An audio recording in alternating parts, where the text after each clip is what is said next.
আসসালামু আলাইকুম সবাইকে আইসিটি অ্যাসিস্ট্যান্ট গ্রুপ থেকে স্বাগত। অনেকদিন পরে এসএসসি 24 ব্যাচের সাথে ক্লাস এবং আইসিটি অ্যাসিস্ট্যান্টের অবশ্যই শেষ ক্লাস।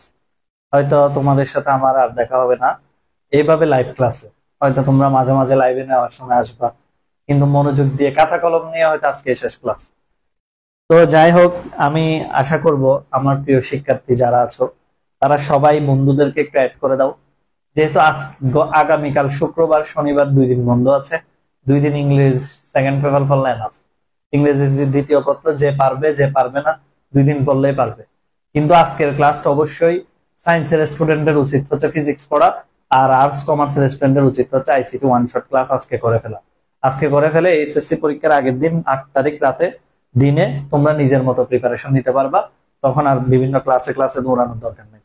ওকে, তাহলে তখন তুমি তোমার নিজের মতো ভিডিও দেখবা, নিজের মতো ক্লাস করবা, যেখানে যেখানে তুমি ক্লাসগুলো জমায় রাখছো কোথায় কি কি করতে হবে ওভাবে প্রিপারেশনটা নিবা। তা আজকে ওয়ান শটটা করে ফেলো ইনশাল্লাহ। আমি চেষ্টা করব আজকের ক্লাসে অন্তত যতটুকু পরীক্ষা আসার 90% আমি গুছাই দেওয়ার চেষ্টা করব। তো তোমাদেরকে আমি আবারও বলবো, সবাই একটু বন্ধুদের মেসেঞ্জার গ্রুপের লিঙ্কটা দিয়ে দাও, শেয়ার ডান করো। 2 মিনিট সময় দিলাম, সবাই একসাথে আসুক, এরপর ইনশাল্লাহ ক্লাসটা শুরু করি। ঠিক আছে, সবাই খাতা কলম নিয়ে বসে যাও, যেহেতু আমার সাথেও তোমাদের শেষ ক্লাস এটা। আর তোমরা জানো আমার 8 তারিখ বিসিএস এর ভাইবা পড়ার কারণে আমি ওই দিন কোনো ক্লাস নিতে পারবো না। ঠিক আছে, আজকেই এটাই হচ্ছে তোমাদের জন্য আমার পক্ষ থেকে, আইসিটি অ্যাসিস্ট্যান্ট পক্ষ থেকে সর্বশেষ উপহার। তো এখন তোমাদের উচিত হচ্ছে সব ফ্রেন্ডসদেরকে একটু মেনশন দিয়ে এনে দেওয়া, নতুবা ক্লাস লিঙ্কটা যতগুলো মেসেঞ্জার গ্রুপ আছে শেয়ার করা। আমিও একটু শেয়ার করে দিই আমার যারা স্টুডেন্ট আছে ওদের জন্য। 1 মিনিট সময় দিলাম, 1 মিনিটের মধ্যে সবাই শেয়ারের কাজ শেষ করে ফেলি। এরপরে পুরো দমে মানে কোন অধ্যায় থেকে কি কি প্রশ্ন হবে, কিভাবে হবে, কি করতে হবে আমাদের, কিভাবে সলভ করব, কয়েকটা প্রশ্ন সলভ করব, তো সবকিছু ইনশাল্লাহ দেখাবো। ওকে, তাহলে আমি ক্লাস শুরু করলাম। হ্যাঁ, আর তোমরা অবশ্যই পরীক্ষা দিয়ে এসে জানাবে আমার এই ক্লাস থেকে কত পার্সেন্ট কমন আসছিল, কি কি আসছিল না আসছিল। যাই হোক, আমিও একটু শেয়ার করি, তোমরাও একটু শেয়ার করে দাও। 1 মিনিট সময় দিলাম সবাইকে, এর মধ্যে তোমরাও কমপ্লিট করে ফেলো আর ফ্রেন্ডসদেরকে মেসেজ করে দাও। ওকে, তাহলে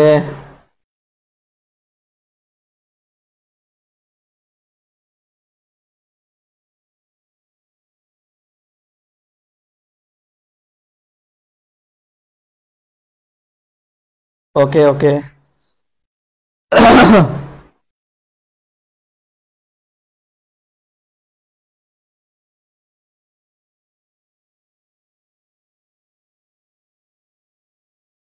আচ্ছা, আমি একটু শেয়ার করে দিচ্ছি কাইন্ডলি। তোমরাও শেয়ার করো, আমিও শেয়ার করে দিচ্ছি। 1 মিনিট পরে সবাই মিলে একসাথে ক্লাস শুরু করব ইনশাল্লাহ। ওকে, সবাই একবার ইনশাল্লাহ লিখো, সবাই একবার ইনশাল্লাহ লিখো, যাতে পড়ায় বরকত হয়। পড়ায় বরকত হয় মতো সবাই একবার ইনশাল্লাহ লিখো। ওকে, সবাই একবার ইনশাল্লাহ লিখো, যাতে পড়ায় বরকত হয়। ওকে, আমি শেয়ার করে দিচ্ছি, তোমরাও মেসেঞ্জার গ্রুপ গুলোতে শেয়ার করে দাও। আর যাদের মন উদার ওরা করবে, যাতে তার বন্ধুরা যাতে ভালো রেজাল্ট করতে পারে। আর আজকে ম্যাক্সিমাম ফুলাফাইন ঘুরবে, এগুলো আমি জানি। আজকে যতই বলুক, আজকে ম্যাক্সিমাম ফুলাফাইন এদিক ওদিক ঘোরাঘুরি করবে, পড়াশোনা কম করবে, বন্ধ পাইলে এরকম। আচ্ছা, শুরু করি তাহলে। হ্যাঁ, ইনশাল্লাহ সবাই লিখছো না? Thank you, thank you everyone, যারা শেয়ার করেছে অন্তরের অন্তঃস্থল থেকে ধন্যবাদ। এবং আল্লাহ তোমাদেরকে পরীক্ষায় কিছু নাম্বার বাড়াই দিক। যারা তোমাদের কারণে ক্লাস করবে ওরা যাতে উদার বরকত গুলা যাতে আল্লাহ তোমাদেরকে দিক। ঠিক আছে, কারণ তোমাদের অনেকেই তোমাদের কারণে ক্লাস করতে পারবে শেয়ার করলে। আচ্ছা, থ্যাংক ইউ, সবাই একটু শোনো। আচ্ছা, এবার আসেন চ্যাপ্টার 3। চ্যাপ্টার 3 থেকে একটা প্রশ্ন দিব, এটা আসবে মিনিমাম 5-6টা বোর্ডে কমন আসবে। ওকে, সংখ্যাগুলা পরিবর্তন হবে জাস্ট। মিনিমাম 10টা বোর্ডের, সব বোর্ডে তো আর প্রশ্ন দেখা যাবে যে এক এক রকম হবে এক এক বোর্ডে। তো আমি যেটা দিব মিনিমাম 8-9টা বোর্ডে আসবে ইনশাল্লাহ। ওকে, তাহলে লিখো প্রশ্নগুলা। একটা প্রশ্ন হচ্ছে কি এরকম, সুন্দর করে দেখো কি লিখতেছি, 4f.6 হেক্সা। একটা সংখ্যা হচ্ছে এটা, একটা হচ্ছে এটা 37.6। দুইটা প্রশ্ন লিখো, দুইটা প্রশ্ন থেকে এই শুধু সংখ্যাগুলা পরিবর্তন হবে। কি বললাম? শুধু সংখ্যাগুলা পরিবর্তন হবে, সংখ্যাগুলা পরিবর্তন হবে। বাকিগুলো আসবে। গ নাম্বার লিখো, সংখ্যা দুইটির সমষ্টি বাইনারিতে নির্ণয় করো। সংখ্যা দুইটির সমষ্টি বাইনারিতে নির্ণয় করো। বাইনারিতে নির্ণয় করো। আমি প্রত্যেকটা অধ্যায় থেকে একটা দুইটা করে প্রবলেম সলভ করবো, ইনশাল্লাহ এর মধ্যে ম্যাক্সিমাম কভার হয়ে যাবে। সংখ্যা দুইটির সমষ্টি বাইনারিতে নির্ণয় করো। গ নাম্বার, সংখ্যা দুইটির পূর্ণাংশের পার্থক্য। সংখ্যা দুইটির পূর্ণাংশের পার্থক্য, পূর্ণাংশের পার্থক্য যোগ পদ্ধতিতে বিয়োগের মাধ্যমে, পূর্ণাংশের পার্থক্য যোগ পদ্ধতিতে বিয়োগের মাধ্যমে দেখাও। যোগ পদ্ধতিতে বিয়োগের মাধ্যমে দেখাও। সংখ্যা দুইটির পূর্ণাংশের পার্থক্য যোগ পদ্ধতিতে বিয়োগের মাধ্যমে দেখাও। তাহলে এই দুইটা প্রশ্ন করলে আমাদের এখানে ম্যাক্সিমাম সংখ্যা পদ্ধতি পুরোটাই কভার হয়ে যাবে। কিভাবে কভার হবে স্যার সংখ্যা পদ্ধতি পুরোটাই? কারণ দেখো এখানে রূপান্তর আছে, পূর্ণাংশের পার্থক্য রূপান্তর করতে হবে। এখানে বাইনারি যুগ, হেক্সাডেসিমাল অক্টালের যুগ আছে, এখানে পরিপূরক আছে। তার মানে একটা সংখ্যা পদ্ধতিতে আর কি থাকে? রূপান্তর, যুগ, পরিপূরক, এই তিনটা জিনিসই আছে সংখ্যা পদ্ধতি।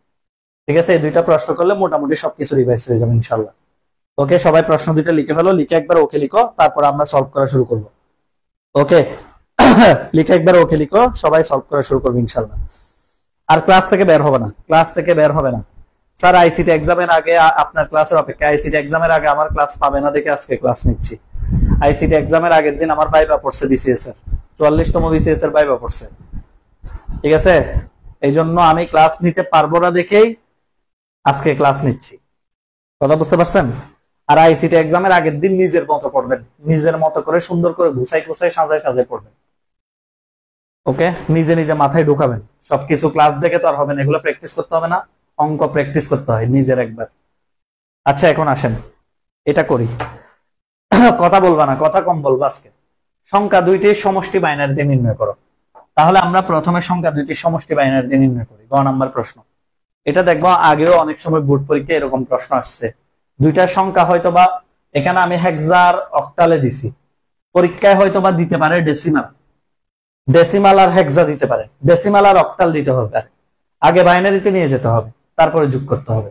ঠিক আছে, এভাবে পরীক্ষায় প্রশ্ন আসবে যে দুইটা সংখ্যা ভিন্ন বিএসসি দেওয়া থাকবে, দুইটাকে বাইনারিতে নিতে বলবে, তারপরে যোগ করতে বলবে। ওকে, তাহলে আমরা দেখি প্রথমে হচ্ছে 4f 0.6 তাহলে এখানে কি হবে? 0 1 0 0। f মানে হলো 4টা 1, f মানে কয়টা 1? 4টা 1। দশমিক 0 1 1 0, 6 এর মান। তাহলে আমরা বাইনারিতে নিয়ে গেলাম। এরপরে 37.6, এটা হচ্ছে অক্টালে আছে। তাহলে অক্টালে যদি থাকে, প্রথমে 7 দেখেন, এই পাশ থেকে বসে আসতে হবে মান।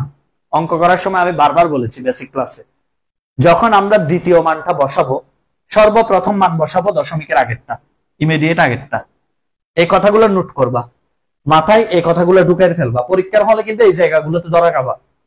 আমরা যখন দ্বিতীয় মানটা বসাতে যাব, আগে দশমিক বসাই, এই যে এই মানটা দশমিকের ইমিডিয়েট আগের মানটা বসাবো। তারপরে হচ্ছে 3 এর মান হচ্ছে 0 1 1, অক্টাল হলো 3 বিট। এরপরে 0 আগে দুইটা দেওয়া যাবে, কোনো অসুবিধা নেই। আর 6 হচ্ছে দশমিকের ইমিডিয়েট পরে, এই যে 1 1 0, আর এটা একটা দেওয়া যাবে, কোনো অসুবিধা নেই। ঠিক আছে, তাহলে মান বসানোর সময় আমাকে এই জিনিসগুলোতে ফোকাস রাখতে হবে। দশমিকের ইমিডিয়েট আগেরটা বসাবো, পরেরটা বসাবো। ওকে, না হলে আমার অঙ্ক এই জায়গায় একটু ভুল হওয়ার সম্ভাবনা থাকে। এরপরে হচ্ছে যোগ করবা, জাস্ট সাবধানে যোগ করবা। অনেকেই কি করে, এই জায়গায়ও ভুল করে, দশমিককে বসাই, এই পাশে যোগ করে, এই পাশে যোগ করে। এই যোগ কে শিখাইছে তোমাকে? পরীক্ষার হলে এরকম আজগুবি চিন্তা কেন আসে? দশমিককে দিয়ে এদিকে যোগ করে, এদিকে, এরকম যোগ নাই। যোগ হবে এরকম, 0 আর 0 কে যোগ করলে 0, 1 আর 0 কে যোগ করলে 1, 1 আর 1 কে যোগ করলে 10 এর 0, হাতে আছে 1, 1 আর 1 কে যোগ করলে 10 এর 0, হাতে আছে 1, 3টা 1 কে যোগ করলে হয় 11, 3টা 1 কে যোগ করলে হয় 11, 3টা 1 কে যোগ করলে হয় 11, 11 10 1 1 0। এই যে এরপরে সুন্দর করে উত্তর এভাবে লিখতে হবে পরীক্ষায়। অ্যান্সার লিখে 0 1 1 0, তারপরে হচ্ছে 4টা 1, দশমিক 0 0 1 0, এভাবে বেস দিতে হবে 100%। যেহেতু পরীক্ষা স্পষ্ট বলে দিছে দুই ভিত্তিক সংখ্যা পদ্ধতি মানে বাইনারিতে নিয়ে যেতে। আমার কথা ক্লিয়ার? সবাইকে এই প্রশ্নটা আসলে পারবো? তাহলে আমাকে যে বেস দিবে দেখ, আমাকে ডেসিমেল দিতে পারে, আমাকে অক্টাল দিতে পারে, আমাকে বাইনারি দিতে পারে। এখানে শর্টকাট মারবেন আল্লাহর ওয়াস্তে। অনেকে কি করে, ডেসিমেল সংখ্যা একটা দিছে, শর্টকাটে বাইনারি বের করে ফেলে ক্যালকুলেটর দিয়ে, নাম্বার দিবে না। তোমাকে যদি সৃজনশীলে ডেসিমাল থেকে বাইনারিতে যেতে বলে, এখানে তুমি পাকনামি করবা না, 2 দিয়ে ভাগ করে করে বাইনারি মান বের করবা, বের করে এরপরে যোগ করবা। কথা ক্লিয়ারলি বুঝতে পারছো? দয়া করে শর্টকাট খুঁজবা না, ঠিক আছে? শর্টকাট এমসিকিউ তে যত শর্টকাট, প্রথম 25 মিনিটে শেষ, প্রথম 25 মিনিটে শেষ। আবার 30 মিনিট মনে করিও না আইসিটি এমসিকিউ, আল্লাহর ওয়াস্তে আইসিটি এমসিকিউ তে 25 মিনিট, 25 মিনিটে কাটা নিয়ে নিবে। 30 মিনিট মনে করে 30 মিনিট বসে থাকিও না। বাংলা দাগাইতে দাগাইতে অভ্যাস হয়ে গেছে যে 30 মিনিট যদি বসে থাকো, তাহলে দেখবে যে আস্তে করে 25 মিনিটে কাটা নিয়ে যাবে 5-6টা কালি। প্রত্যেক বছর এই অভিযোগ স্টুডেন্ট, প্রত্যেকটা বছর এই অভিযোগটা, যে স্যার 25 মিনিটের সময় আমরা 30 মিনিট মনে করে বসে থাকছি, পরে কাটাটা নিয়ে গেছে টান দিয়ে। এটা মাথায় রাখবা, ওকে? সবাইকে ক্লিয়ার কিনা? সবাই ক্লিয়ার কিনা বলো। লিখা শেষে ডান লিখো, সবাই ডান লিখো, পরের প্রশ্নে যাচ্ছি। সবাই ডান লিখেন, পরের প্রশ্নে যাচ্ছি। তাহলে আমরা কি মনে রাখবো? আইসিটি এমসিকিউ কয় নাম্বার বলো? কয় নাম্বারের বলো? কয় নাম্বার? 25 minute, 25 number. এটা মনে রাখবেন। 30 মিনিট বসে বসে থাকবেন না, এই জিনিসগুলো মাথায় রাখবেন। আচ্ছা ঠিক আছে, কতদিন পর আপনার ক্লাস করতেছি। Thank you, thank you, thank you. ঠিক আছে, অনেক কিছু বলবো, কেউ ক্লাস থেকে বের হবে না। যারা শেষ পর্যন্ত ক্লাস করবা অনেক কিছু শিখতে পারবা আজকে লাস্ট ক্লাসে। ওকে ফাইন, একটা গেল। এরপরে দ্বিতীয় প্রশ্ন কি বলেছি? পূর্ণাংশ গুলাকে, পূর্ণাংশ কি? এটা হচ্ছে ভগ্নাংশ, এটা ভগ্নাংশ, আর এটা হলো পূর্ণাংশ, এটা হলো পূর্ণাংশ।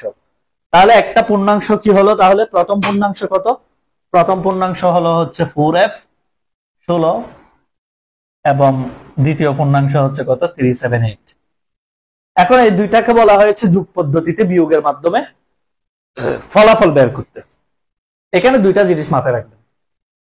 প্রথম কথা হচ্ছে কি, যে রকম বেস দিবে দেখ, এখানে হেক্সা দেখ, অক্টাল দেখ, 5 ভিত্তিক দেখ, 6 ভিত্তিক দেখ, 11 ভিত্তিক দেখ, পেন্টাডেসিমেল দেখ।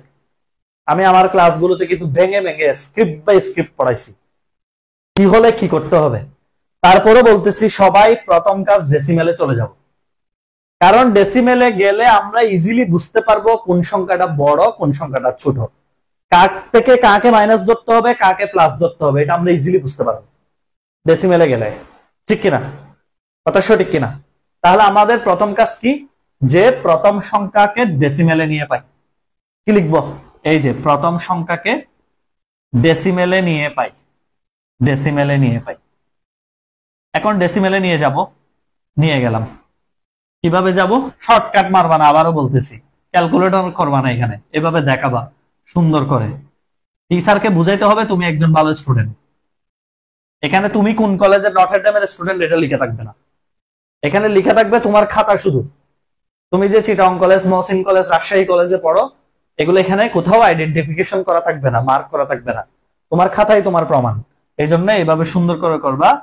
আর হচ্ছে 15 সমান কত? 79। ডেসিমেল একটা গেল। এরপরে লিখবা দ্বিতীয় সংখ্যাকে, এভাবে লিখবা ডেসিমেলে নিয়ে পাই। ওকে, তাহলে দ্বিতীয় সংখ্যা কোনটা? 378। তাহলে 3 গুণ 8 প্লাস 7 গুণ 8, এভাবে সুন্দর করে ডেসিমেলে নিয়ে যাবে। ওকে, সুন্দর করে কোথায় নিয়ে যাব? ডেসিমেলে। দুইটা সংখ্যা ডেসিমেলে নিয়ে গেলাম, নিয়ে যাওয়ার পর এখান থেকে দুইটা সিদ্ধান্ত আসবে। আমি যে অঙ্ক এটা করাচ্ছি মানে পরীক্ষা এটা আসবে তা না, এই নিয়মে আসবে। সংখ্যা পরিবর্তন হবে, আমি আবারও বলতেছি সংখ্যা পরিবর্তন হবে। এখন কথা শুনেন, 79 31। এখন তোমরা আমাকে প্রশ্ন করতে পারো, স্যার কত হলে 16 বিট? যদি এখানে ডেসিমেল করার পর দেখি 255 উপরে চলে গেছে, তখন 16 বিটে করতে হবে। আর কিছু কিছু চালাক ছেলে আছে, চালাক ছেলে মানে বুঝো, ওই যে ভালো করে পড়ে নাই, 300-400 টাকার কোর্স করছে, এটাই হচ্ছে চালাক ছেলে। এগুলোর সমস্যা কোথায় জানো? এই যে এটা দেখলে ওরে এটা পাশের জনকে শুধু বুঝাই দিই, বলবে যে এটা নিশ্চিত 16 বিটে করতে হবে। কত? 255। আরে ভাই এটা 255 তো অক্টালে, এটা তোমাকে কনফিউজ করার জন্য দিছে। তুমি দেখবা ডেসিবেলে নেওয়ার পর 255 প্লাস হয়েছে কিনা। যদি দেখে যে ডেসিমেলে নেওয়ার পর 257 হয়েছে, এখন তোমাকে এটা অবশ্যই 16 বিট রেজিস্টারে করতে হবে। আমরা অক্টাল অবস্থায় দেখবো না, আমরা ডেসিমেলে কনভার্ট করে দেখব এটা কোথায় নিয়ে গেছে।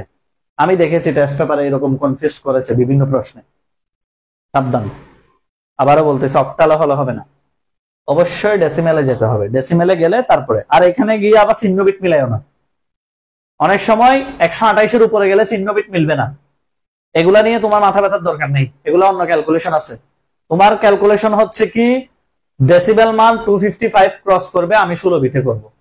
ডেসিমেল মান 255 এর ভিতরে থাকবে, আমি 8 বিটে করব। কথা সোজা, দুইটা কথা, ঠিক আছে। এবার আসেন পরবর্তী প্রশ্ন। এটা গেল। এখন আমরা ইজিলি বুঝে গেছি এটা বড়, এটা হচ্ছে ছোট। তার মানে প্রথম কথা কি, দুইটা স্টেপ, যে বেসে দেওয়া থাকবে তাক আমার প্রথম কাজ গুণ করে করে ডেসিমেলে চলে আসবো। দ্বিতীয় কাজ কি, যদি দেখি 255-এর উপরে চলে গেছে তখন 16 বিট করব, আর না হলে 8 বিটে করব। কথা সহজ, ঠিক আছে। এবার দেখি তাহলে প্রথমে এতটুকু করো, এতটুকু করো, ওকে লিখো সবাই একবার, সবাই একবার ওকে লিখো,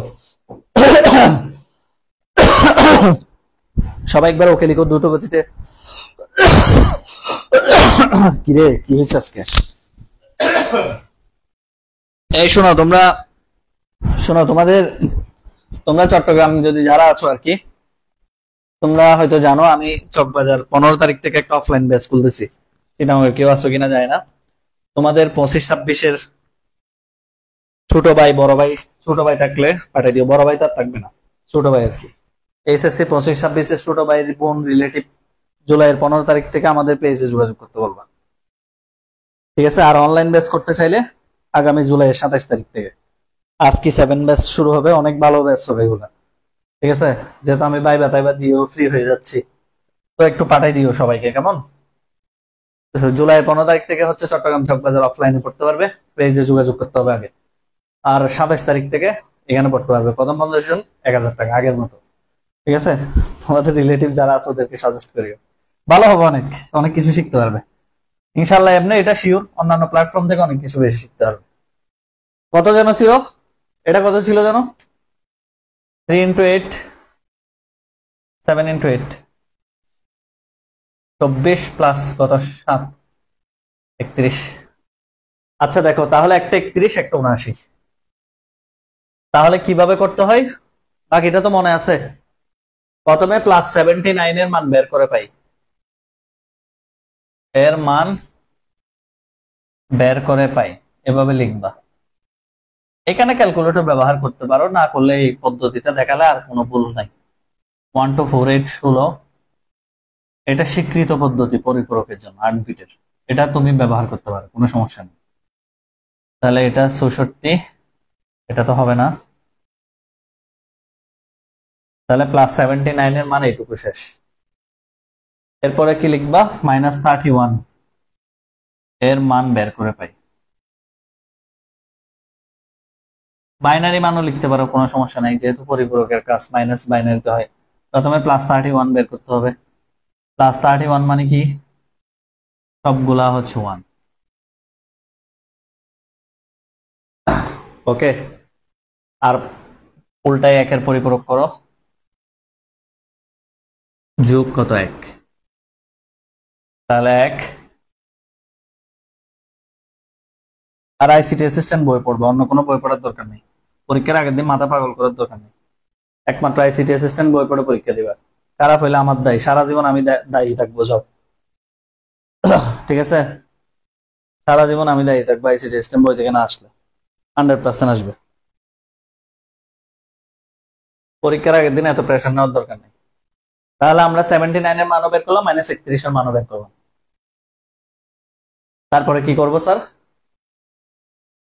তারপরে হচ্ছে এই যে এটা +79 মানটা লিখবা সুন্দর করে, 1 0 0 4টা 1, -31 এর মান লিখবা।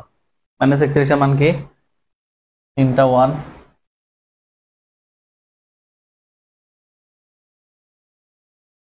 একা রেখে যোগ করলে 10 10 10 10 1 1 10, এটা ক্যারি বিট। দেখো আমার উত্তর হয়েছে কিনা আমি নিজে বুঝতে পারবো। ৭৯ থেকে ৩১ গেলে কত? ৭৯ থেকে ৩১ গেলে কত? ৪৮ না? তাহলে ৩২ আর ১৬ ৪৮। পারবো? আমরা সবাই পারবো পরিপূরক? পরীক্ষার আগের দিন রাতে মিনিমাম 2টা পরিপূরক প্র্যাকটিস করে যাবে, একটা 16 বিটের একটা 8 বিটের। কি বলছি লিখো, পাশে লিখো। 2টা পরিপূরক প্র্যাকটিস করতে হবে, একটা 16 বিট একটা 8 বিট। ওকে স্যার, 5th চ্যাপ্টারে যাবতীয় আসার মধ্যে এমসিকিউ সলভ করতে চাই। আইসিটি অ্যাসিস্ট্যান্ট বইয়ের 3টা স্টারওয়ালা সবগুলো সলভ করে ফেলো, কমন আসবে 100%। সোহেল আহমেদ, আইসিটি অ্যাসিস্ট্যান্ট বইয়ের 3টা স্টারওয়ালা প্রশ্নগুলো কমন সলভ করেন। স্যার, সব অধ্যায়ের ভিডিও তো দিছেন, ষষ্ঠ অধ্যায়। দেখা যাক। আর সবকিছু কি ফ্রিতে পাবা?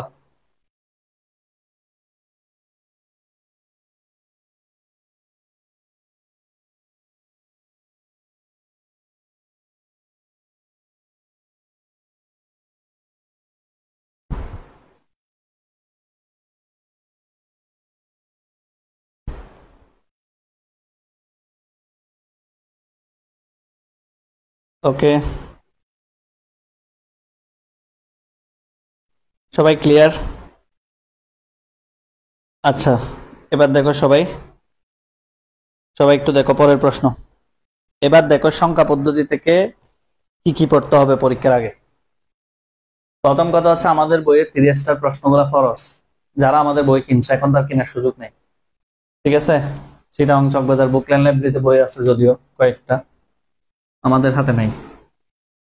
তার ফলে একটু বলি, প্রথম কাজ হচ্ছে কি করব, সুন্দর করে এই পরিপূরক পদ্ধতি সলভ করব। পরিপূরক পদ্ধতি সলভ করব। চিটাগং বোর্ড 2013 এর 23 এর প্রশ্নটা দেখব, এটা একটু ব্যতিক্রম হয়েছিল। আমি ক্লাসে অনেকবার পড়াইছি, আমার ইউটিউব চ্যানেলে গেলেও পাবা চিটাগং বোর্ড 2023 এর প্রশ্ন। ময়মনসিংহ বোর্ড 2023 এর প্রশ্ন একটু করে কমপ্লেক্স হয়েছিল। এই 2টা প্রশ্ন ব্যতিক্রম, বাকি সবগুলা প্রশ্ন সেম, হয় পরিপূরক না হয় যুগ। ঠিক আছে? কি বলছে, এই 2টা বোর্ডের প্রশ্ন শুধু একটু ডিফারেন্স হয়েছিল। সিলেট বোর্ড 2023 ওই যে বাইনারি পার্থক্য পরিপূরক দিয়ে এই 3টা প্রশ্ন একটু স্পেশালি সলভ করবা। এই 3টা প্রশ্ন স্পেশালি সলভ করবা, বাকিগুলো এমনি পারবা। কি বলেছি? 3টা প্রশ্নকে স্টার মার্ক দিলাম। Chittagong board 23, Mymensingh board 23, Sylhet board 23 আমাদের বই থেকে সলভ করবা, চেষ্টা করবা। ওকে, বাকিগুলো সেম। ওকে, যতটুকু কভার করতে পারো আগে বোর্ডের গুলা পড়বা, এমসিকিউ আগে বোর্ডের গুলা পড়বা। আচ্ছা, এমসিকিউ ক্লাস অলরেডি দেওয়া আছে, এমসিকিউ ক্লাস দিছি না ইউটিউব চ্যানেলে, 10টা এগুলা করলে তো হবে। তাহলে Chittagong board, Mymensingh board, Sylhet board 23 special suggestion, এই 3টা প্রশ্ন ব্যতিক্রম, বাকিগুলো এমনিও পারবা ইনশাল্লাহ। তাহলে এবার আসো ডিজিটাল ডিভাইস। ডিজিটাল ডিভাইস থেকে কি কি পড়তে হবে? ডিজিটাল ডিভাইসে ওয়ান শটে নেওয়ার মতো তেমন কিছু নেই। ওয়ান শটে নেওয়ার মতো ডিজিটাল ডিভাইসে তেমন কিছু নাই। সাজেশন দিচ্ছি। সাজেশন কি দেখেন, সাজেশন হচ্ছে আপনাকে একটা চিত্র দিয়ে দিবে, এভাবে চিত্র দিয়ে দিবে একটা, এমন চিত্র দিয়ে বলবে এই চিত্রর সমীকরণ বের করো। ঠিক আছে? এভাবে চিত্র দিয়ে দিবে, এভাবে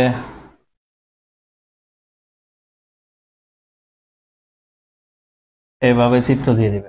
চিত্র দিয়ে বলবে চিত্রকে সমীকরণ বের করো। চিত্রের কি সমীকরণ বের করো,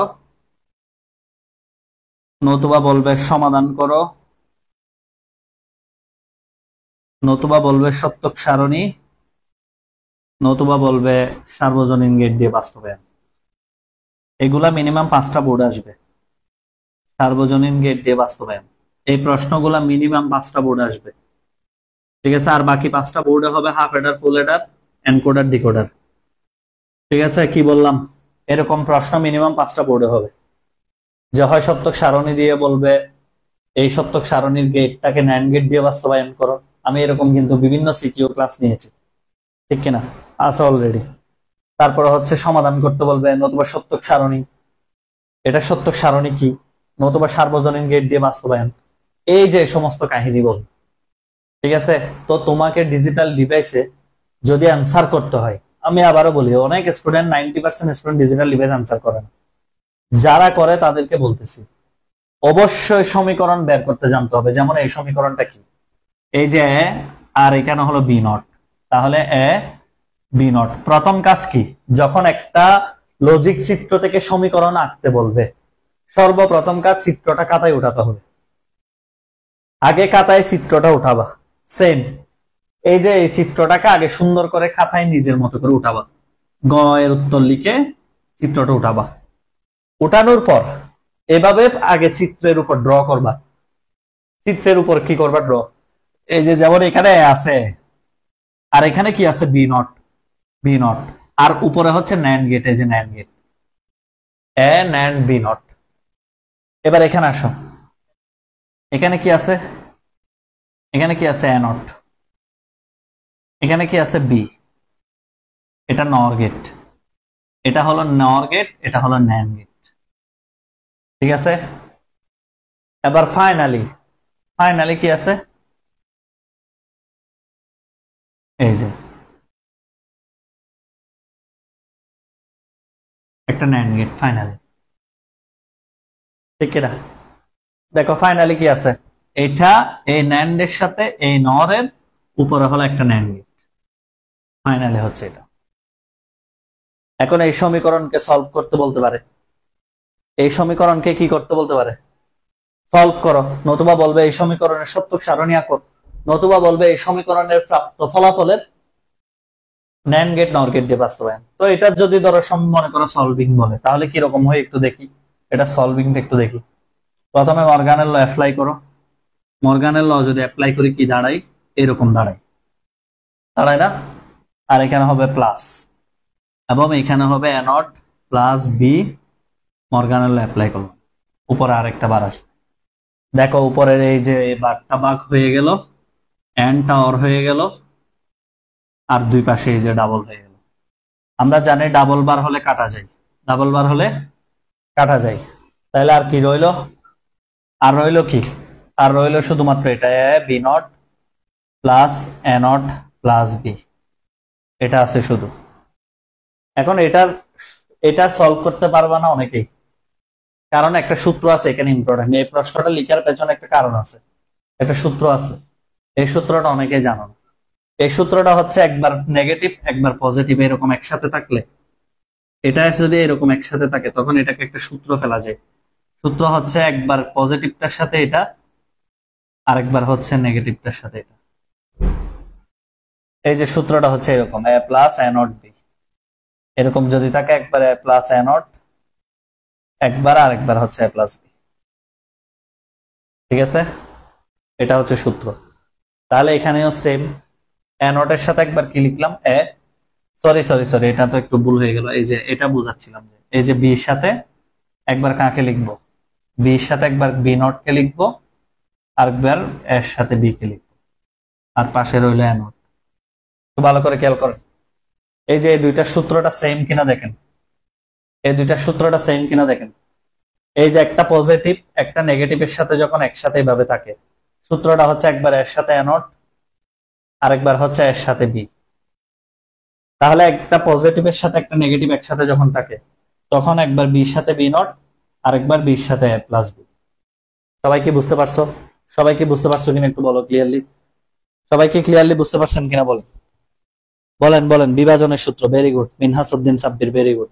তাহলে এখানে হচ্ছে কি পাইলাম, শুধু এ প্লাস বি আছে, আর এই পাশে হচ্ছে এ নট, আর এ প্লাস এ নট মানে হলো 1, তাহলে 1 প্লাস বি সমান হলো 1। ক্লিয়ার কিনা দেখেন, সবাই একটু ক্লিয়ার কিনা দেখো তো, সবাই একটু ক্লিয়ার কিনা দেখো, A plus B plus A not, A plus A not মানে হলো 1, আর 1 প্লাস বি মানে হলো শুধু 1। তাহলে সমীকরণের সমাধানটি সবার ক্লিয়ার কিনা, একটু ক্লিয়ার কিনা বলো, পারবেন? এগুলো একটু খেয়াল রাখবেন। যেমন এই জায়গায় এসে অনেকে ভুল করে, এই জায়গায় এসে অনেকে ভুল করে, কি করে জানো, শর্টকাট করতে গিয়ে, আমি এই প্রশ্নটা এই জন্যই সিলেক্ট করছি, এই জায়গায় এসে অনেকে ভুল করে, অনেকে কি করে জানো, শর্টকাট মারে। এই যে A plus B plus A not, তখন মনে করি কি এটা সমান, এটা 1 হয়ে গেল, আর উত্তর হলো বি। একটা লাইনের জন্য তোমার 2 নাম্বার কেটে যাবে। এখানে তুমি এই যে এ প্লাস এ নট মানে 1, মানে একটু সাজায় লিখলাম, মনে করো এইভাবে লিখলে আর কি, এ প্লাস এ নট আর হলো বি, তার মানে তুমি শুধু এটা 1 মনে করে এটা বি লিখে দিলা, কিন্তু আসলে ফলাফলটা তো এরকম আসবে না। ফলাফল আসবে কি, এ প্লাস এ নট এর জায়গায় আসবে 1 আর প্লাস বি এর সমান 1 এর সাথে যাই অর করো, উত্তর হবে কি, উত্তর হবে 1। এই জিনিসগুলা কেয়ারফুল থাকতে হবে, ঠিক আছে? সবাই একটু ক্লিয়ার কিনা বলেন, সবাই একটু ক্লিয়ার কিনা, এখানে কি সবাই ক্লিয়ার কিনা একটু বলেন তো সবাই। ফার্স্ট যেভাবে করছেন ওইভাবেই তো হবে, হবে সমস্যা নেই, ফার্স্ট যেভাবে করছে ওভাবেই হবে, সহজ পদ্ধতিটা দেখাইছি আর কি। তোমাকে আমি B not plus A B লিখ, শোনো ও যেটা বলছে মিনহাজ যেটা বলছে এটাও ঠিক আছে। মিনহাজ বলতেছিল যে আমি স্যার প্রথমে যেটা লিখছি এ নট প্লাস এ বি, এটাও তো হবে, হবে না কেন? কিন্তু আমি তোমাকে সূত্র লিখে দেখাইছি হচ্ছে এটা, তা আমি ওইখানে অঙ্কে তো ওই পদ্ধতিটাও আছে, ওই জায়গাটাও আছে, সেজন্য তাড়াতাড়ি ওটা মুছে ওইটা দেখাইছি যাতে স্টুডেন্ট একটু তাড়াতাড়ি কাজ করতে পারে, বুঝছেন? স্টুডেন্ট পড়াইতে হলে আপনার বুঝতে হবে কোন পদ্ধতিটা সবচেয়ে সহজ। ক্লিয়ার? আচ্ছা, ডিজিটাল ডিভাইস না দিলে কি ভালো হবে? অন্যগুলা পারলে কেন দিবা? অন্যগুলা যদি ভালো পারো তাহলে দিবা না। তাহলে আমরা প্রথম কথা কি বললাম, একটা চিত্র দিতে পারে, একটা সত্যক সারণী দিতে পারে, এখান থেকে সমীকরণ বের করতে বলবে, সমাধান করতে বলবে, বাস্তবায়ন করতে বলবে। যদি বাস্তবায়ন ভালো না পারো দয়া করে ডিজিটাল ডিভাইস টাচ করার দরকার নেই। বাস্তবায়ন যদি ভালো না পারো ডিজিটাল ডিভাইস টাচ করার দরকার নাই, কারণ বাস্তবায়ন আসবে পরীক্ষায়, ঠিক আছে? এবং তোমাকে পারফেক্টলি করতে হবে। এবার HTML আসো, চ্যাপ্টার 4 HTML, ঠিক আছে? চ্যাপ্টার 4 HTML আমি সবকিছু বলবো, আমি চ্যাপ্টার 1 2 বলবো, একটু ওয়েট করো, যারা লাস্ট পর্যন্ত ক্লাসে থাকবে অনেক কিছু পাবা, একটু ওয়েট করো, যেটা বলতেছি সেটা অপেক্ষা করো, অপেক্ষার ফল অনেক মিষ্টি হয়। এখানে সামান্য সামান্য ভুল কারেকশন হচ্ছে না, যেগুলো পরীক্ষার হলে প্যাচ লাগতো, তো সুতরাং ক্লাসে থাকো। তাহলে কি বললাম, একটা যেটা বলতেছে HTML থেকে কি পড়বো, প্রথম প্রশ্ন যেটা লিখবা সেটা লিখো, সেটা হচ্ছে কি ফ্লাওয়ার, আচ্ছা ফ্লাওয়ার বাদ দাও, মনে করো টাইগার ডট জেপিজি একটা ছবি আছে, এই প্রশ্নটা সব সময় আসে গ নাম্বারে, এটা এবারও আসবে। টাইগার ডট জেপিজি একটা ছবি আছে 100x80, এবং এই ছবিটার উপর ক্লিক করলে, এই ছবিটার উপর ক্লিক করলে, এই ছবিটির উপর ক্লিক করলে, এই ছবিটির উপর ক্লিক করলে, ঠিক আছে, www.tiger.com এ চলে যাবে, ঠিক আছে? এটা হচ্ছে ইমেজ দিয়ে হাইপার লিঙ্ক করা। এই প্রশ্নটা দেখবা গ নাম্বারের সরকারি প্রশ্ন, এই প্রশ্নটা কি গ নাম্বারের সরকারি প্রশ্ন, সুতরাং এটা খুব ভালোভাবে দেখতে হবে, ঠিক আছে? আর এখান থেকে সবচেয়ে হট সাজেশন রাজশাহী বোর্ড 2017, খুবই স্ট্যান্ডার্ড একটা প্রশ্ন, আইসিটি অ্যাসিস্ট্যান্ট বইয়ের এক্সক্লুসিভ 3, হট সাজেশন হচ্ছে কি রাজশাহী বোর্ড 2017, খুবই কমন একটা প্রশ্ন, আইসিটি অ্যাসিস্ট্যান্ট বইয়ের এক্সক্লুসিভ 3, খুবই কমন প্রশ্ন, ঠিক আছে? এগুলা দেখবা ম্যাক্সিমাম বোর্ডে এইসব প্রশ্ন কপি হবে, রো কে কলাম করা, কলামকে রো করা, ঠিক আছে? এগুলাই প্র্যাকটিস করবা, ঘুরে ফিরে ঘুরে ফিরে এগুলাই প্র্যাকটিস করবা। আর এটা কিভাবে লিখবা দেখো, এই প্রশ্নটা কিভাবে লিখবা, 100x80 এই ছবিটার উপর ক্লিক করলে www.tiger.com যাবে, এগুলা লিখার নিয়ম কি স্যার? এই প্রশ্নগুলো আসলে কিভাবে লিখবো দেখো মনোযোগ দিয়ে। এই প্রশ্নটা যদি পরীক্ষায় আসে তাহলে আমরা যে কাজটা করব সেটা হচ্ছে, প্রথম কাজ হচ্ছে সুন্দর করে আমরা HTML এর নিয়মে শুরু করব, শর্টকাট লিখবো না, কারণ আমি 2 লাইন বেশি লিখলে আমাকে কোনো অসুবিধা নেই, শর্টকাট করবা না আল্লাহ বাস্তে, ঠিক আছে? বডি শুরু করবা, HTML বডি, বডি শুরু করার পরে এই যে এইভাবে সুন্দর করে লিখবে HREF, hyper links reference, anchor tag, এটাকে বলা হয় অ্যাঙ্কর ট্যাগ, লিঙ্কের ট্যাগকে বলা হয় অ্যাঙ্কর ট্যাগ। এটা করার পর সুন্দর করে এখানে অ্যাড্রেসটা লিখবা, www.tiger.com লিখছো। এবার এখানে ছবিটা আপলোড করতে হবে, নরমালি এখানে তো আমরা টেক্সট লিখি, এখানে টেক্সট লিখা যাবে না, আমি নিচে লিখতেছি, এই যে দেখো এইভাবে লিখতে হবে, IMG SRC সোর্স সমান ইনভার্টেড কমা tiger.jpg, ছবির নাম দিব tiger.jpg, ছবির নাম দিয়ে ছবি এখানে ক্লোজ করা যাবে না। কেন যাবে না বলেন তো? কারণ ছবিটার পাশে লেখা ছিল 100 × 80। কি লেখা ছিল? 100 × 80। এই জন্য এখানে লিখতে হবে ওয়েট সমান হচ্ছে 100। ঠিক আছে। আর হাইট নিচে লিখতেছি, এই যে হাইট সমান হলো 80। ওকে, এরপরে ক্লোজ করব ছবি দিয়ে। তবে ছবি দিয়ে ক্লোজ করার সাথে সাথে মনে রাখতে হবে আমি যে অ্যানকর ট্যাগে ছিলাম এই অ্যানকর ট্যাগটা ক্লোজ করতে হবে। যদি না করেন 1 নাম্বারও দিবেন। অ্যানকর ট্যাগ ক্লোজ করতে ভুলবেন না, কারণ আপনি হাইপার লিঙ্কের ট্যাগে ছিলেন, এটা মাথায় রাখতে হবে এই জায়গায়। সেটা ম্যাক্সিমাম স্টুডেন্টরা দেয় না। আমি যখনই খাতা দেখি তখনই দেখি যে এই ট্যাগটা মিসিং। ঠিক আছে, তাহলে এটা একটু মাথায় রাখতে হবে। এরপর হচ্ছে বডি শেষ। ওকে, এরপর হচ্ছে HTML শেষ। সবাই পারবো? এটা হচ্ছে গ নাম্বারের সরকারি প্রশ্ন, এটা গ নাম্বারে আসে বেশি। সবাই পারবো কিনা বলো? সবাই একটু পারবো কিনা বলো তো দ্রুত গতিতে। হেড না নিলে কি হবে? নিলে অসুবিধা আছে? হেডটা লিখতে কয় সেকেন্ড লাগবে? এটা কেন প্রশ্ন করবা? হেডটা লিখলে ইমেজটাকে এন্ড করা লাগে না, ইমেজটাকে এন্ড করা লাগে না, ইমেজটা ক্লোজ করতে হয় না। ইমেজ হচ্ছে একটা শুরু ট্যাগ, এমটি ট্যাগ। এটা হচ্ছে শুরু আছে শেষ নাই। শারমিন পলি, ইমেজ ট্যাগ শুরু আছে শেষ নাই, ইমেজ ট্যাগকে শেষ করতে হয় না। এটা নৈর্ব্যক্তিক আসতে পারে। তাহলে আমরা পারবো এইরকম আসলে? পারবো কিনা বলেন? আচ্ছা, ওয়েবসাইটের স্ট্রাকচার গুলো মনে আছে? পরীক্ষার হলে বেশি আসে, সব সময় ঘুরে ফিরে ওয়েবসাইটে 4টা স্ট্রাকচার। অনেকে ভুলে গেছে, একটু মনে করাই দিচ্ছি। HTTP দিতে কেন হবে? যদি পরীক্ষায় উদ্দীপকেই বলে দেয়, উদ্দীপকেই যদি তোমাকে অ্যাড্রেস বলে দেয়। আমি উদ্দীপক লেখার সময় কি HTTP দিছি? দিই নাই। যদি উদ্দীপকে HTTP বলে HTTP দিবা, উদ্দীপকে না বললে কেন দিবা? তুমি নিজ থেকে দিতে পারবা। ঠিক আছে, উদ্দীপক যেরকম আছে হুবহু এরকম অ্যাড্রেস বসবে। উদ্দীপকে HTTP থাকলে HTTP বসবে, না থাকলে বসবে না। আচ্ছা, এখন দেখো HTML এর 4টা স্ট্রাকচার বেশি গুরুত্বপূর্ণ, বেশি বেশি বেশি। প্রত্যেকবার আসে পরীক্ষা, এবারও আসবে, এবারও আসবে, বারবার বলতেছি। এক্সাম হলে যাবা, স্যারের কথা মনে করবা। ঠিক আছে, তাহলে 4টা স্ট্রাকচার।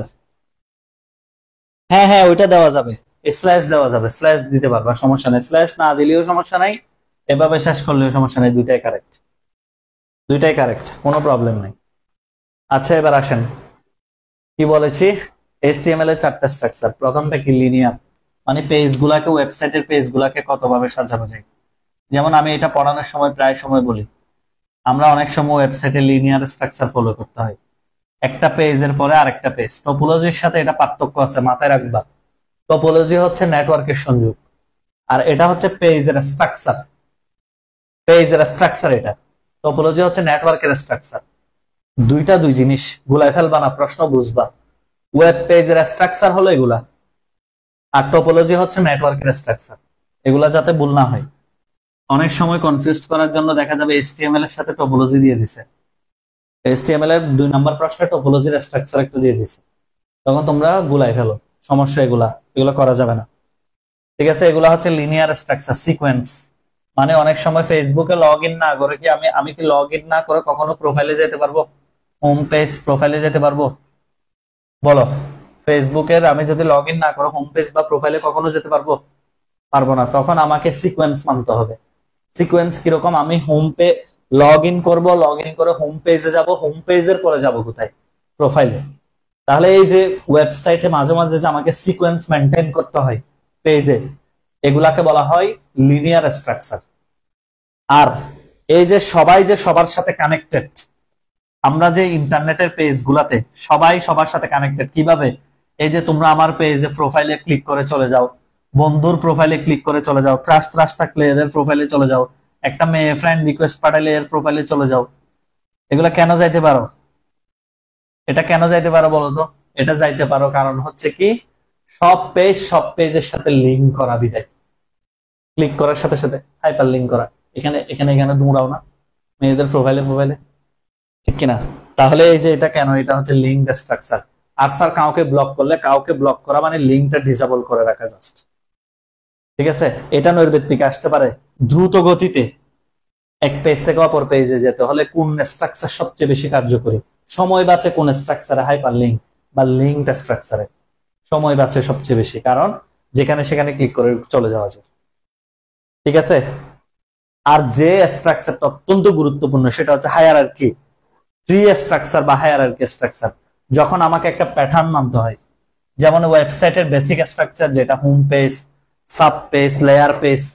এই যে প্রথমে একটা পেজ দিয়ে শুরু, তারপরে এখানে সাব পেজ থাকবে, তারপরে এখানে বিভিন্ন পেজ থাকবে, ঠিক কিনা? এই যে এগুলাকে বলা হয় হায়ারার্কি বা ট্রি স্ট্রাকচার, ট্রি বা হায়ারার্কি। এই যে স্ট্রাকচারটা, ঠিক আছে, এই যে হায়ারার্কি, এটাকে বলা হয় এই যে এভাবে লিঙ্ক করা থাকে, মানে একটা সিকোয়েন্সুয়াল, এটা একটা স্ট্রাকচার। হাইব্রিড সর্বশেষ যেটা আছে সেটা হচ্ছে হাইব্রিড। হাইব্রিড হচ্ছে মিক্স, যেগুলা বর্তমানে ওয়েবসাইট সবগুলো হাইব্রিড স্ট্রাকচার দিয়ে গঠিত। বর্তমানে যে ওয়েবসাইট গুলা সবগুলো হাইব্রিড মিক্সড, মানে ফেসবুকে দেখো না হলে কখনো লিনিয়ার, কখনো লিঙ্ক, আর কখনো ট্রি। ফটোসে গেলে ট্রি, ফটোস দেখো তো একটা ট্রি মানে না, গাছের মতো না। এই যে প্রথমে ফটোসে যাও, তারপর মোবাইল আপলোডস, প্রোফাইল পিকচার, এখানে আবার প্রোফাইল পিকচার বিভিন্ন ছবি, মোবাইল আপলোডস এর বিভিন্ন ছবি, বিভিন্ন অ্যালবাম।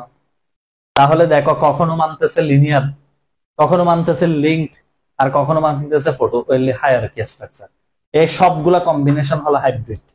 এই চারটা বেশি গুরুত্বপূর্ণ এবং বেশি ভালো করে পড়ে যাবা আইসিটি অ্যাসিস্ট্যান্ট বই থেকে পড়বা, চেষ্টা করবো।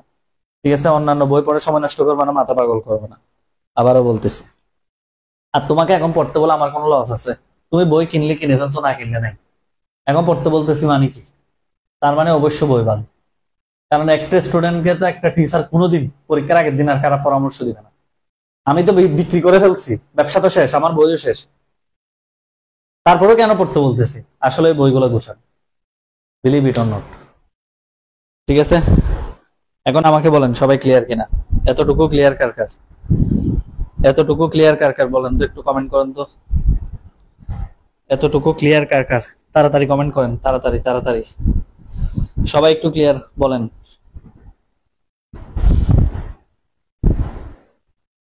ক্লিয়ার বলেন, ক্লিয়ার। একটু কমেন্টটা তো করো সবাই। আর ওয়েবসাইট, ওয়েব পেজের পাবলিশিং এর ধাপ মনে আছে? ওয়েব পেজ পাবলিশিং এর ধাপ মনে আছে কিনা সবার? কয়টা ধাপ বলো তো ওয়েব পেজ পাবলিশিং এর? ধাপগুলা কি কি?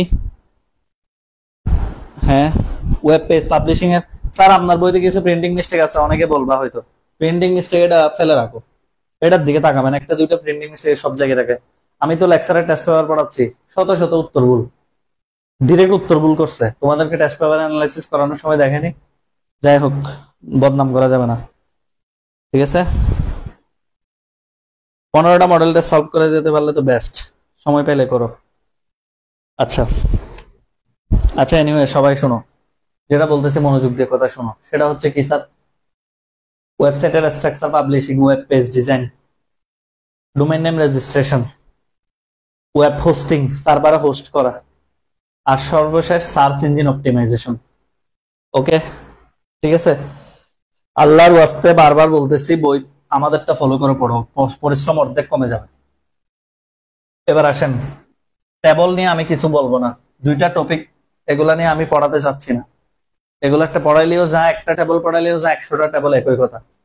ঠিক আছে, একটা হচ্ছে কি খেয়াল করবা, নেস্টেড লিস্ট আসবে এই পরীক্ষায়, মিনিমাম 4-5টা বোর্ড আসবে। নেস্টেড লিস্ট, লিস্টের ভিতর লিস্ট, মিনিমাম 4টা বোর্ড আসবে। টেবল আসবে 4টা বোর্ডে মিনিমাম, HTML টেবল মিনিমাম, মানে মিনিমাম আসবে, বাকিগুলাতে তো আসবেই। মিনিমাম মানে 100% আসবে, এরপর উপরে। তার মানে HTML টেবলে কোনো দুর্বলতা থাকা যাবে না, নেস্টেড লিস্টে কোনো দুর্বলতা থাকা যাবে না। এই দুইটা টপিক থেকে কমন পাবা, এটা লিখে রাখো। এই দুইটা টপিক থেকে কমন পাবা, এটা লিখে রাখো, খুব সোজা কথা। ঠিক আছে, আর HTML টেবল পড়তে গেলে হাইপার লিঙ্ক লাগবে, কারণ টেবলের ভিতর লিঙ্ক থাকে। HTML টেবল পড়তে গেলে ইমেজ লাগবে, কারণ টেবলের ভিতর ইমেজ লাগে। HTML টেবলের ভিতর লিস্ট লাগে, সবকিছু আছে। রো স্পান খেয়াল করবা, পাশে কলাম স্পান খেয়াল করবা, কিভাবে কোন সাইড দিয়ে রো আসে, কোন সাইড দিয়ে কলাম আসে, ডেটা সেন্টারে বসছে কিনা এগুলা খেয়াল করবে, অ্যালাইন সেন্টার বসানোর জন্য।